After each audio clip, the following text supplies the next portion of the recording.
ఖమ్మం జిల్లాలో రైతులు నిరసనకు దిగారు. కేజీ సిరిపురం సమీపంలోని గ్రీన్ఫీల్డ్ హైవే రహదారిలో అండర్ పాస్ బ్రిడ్జి నిర్మాణం ఎత్తు పెంచాలని ఆందోళన చేపట్టారు. అండర్ పాస్ బ్రిడ్జిలు తక్కువ ఎత్తులో ఉండడం వల్ల పంటల ట్రాన్స్పోర్టుకు ఇబ్బందులు కలుగుతున్నాయని ఆవేదన వ్యక్తం చేస్తున్నారు రైతన్నలు. అధికారులు వెంటనే చర్యలు తీసుకోవాలని డిమాండ్ చేశారు.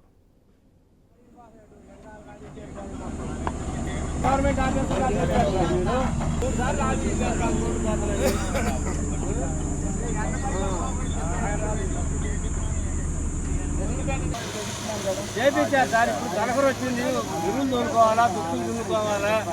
ఇంక వారం రోజుల్లో వర్షాకాలమే కదా సార్. మేము ఏం చేసి చెప్పండి.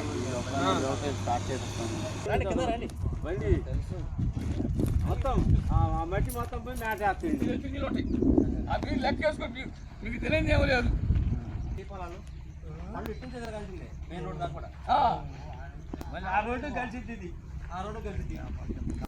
సిరిపురం కేజీలో వైరా రిజర్వాయర్ ఎడమ కాలం నుండి వైరా నది వరకు ఉన్న గ్రామీణ లింక్ రోడ్లు, పొలాల నుంచి పోయే రోడ్లు అండర్ పాస్ నిర్మించడంలో ఈ యొక్క గ్రీన్ఫీల్డ్ హైవే కాంట్రాక్టర్స్ నిర్లక్ష్యం వహించి అండర్ పాసులు ఎత్తు తక్కువ కట్టడం వల్ల కనీసం టాప్ ఉన్న ట్రాక్టర్ కూడా పావైతీ కాక నానా ఇబ్బందులు పడుతున్న తరుణంలో మేము మొదటిసారి రోడ్డు బ్లాక్ చేసినప్పుడు మాకు నేషనల్ హైవే NH మా కళ్యాణ్ గారు మరియు ఇతి శివశంకర్ గారు ఈ రోడ్డు పర్యవేక్షించే ఇతి శివశంకర్ గారు అనేవాళ్ళు హామీ ఇచ్చి మరి అటుపక్క ఇటుపక్క సైడు మట్టితో రోడ్డు నిర్మిస్తామని చెప్పి ఇంతవరకు కూడా వర్షాకాలం వచ్చినా ఆ రోడ్డు నిర్మించకపోయేసరికి ఈరోజు మేము ఈ యొక్క అండర్ పాస్ మీద